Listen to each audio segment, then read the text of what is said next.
মাহফুজ আর আসিফের সরকার থেকে সরে আসা উচিত, এমন মন্তব্য করেন জাতীয় নাগরিক পার্টির যুগ্ম আহ্বায়ক তাজনুভা জাবিন। তার মতে, অন্তর্বর্তী সরকারের উপদেষ্টা মাহফুজ ও আসিফ যে সরকারের অংশ তার অভ্যুত্থানপন্থী নেই, তাই সরকার থেকে সরে এসে তাদের আবার রাজপথে জনগণের পাশে দাঁড়ানো উচিত।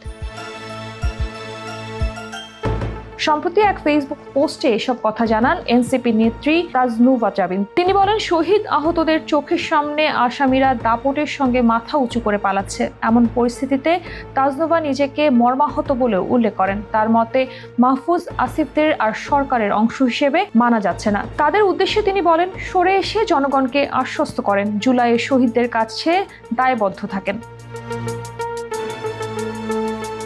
এ সময় তিনি নিজেকে এনসিপির সদস্য নন, বরং সাধারণ জনগণের কাতারের মানুষ হিসেবে উল্লেখ করেন। এছাড়া সবাইকে রাজপথে এক হওয়ার আহ্বান জানিয়ে তিনি বলেন, আমাদের সবার রাজপথে এক হতে হবে আওয়ামী লীগ প্রশ্নে, কারণ জুলাই শেষ হয় নাই, আদতে জুলাই এখনো চলছে।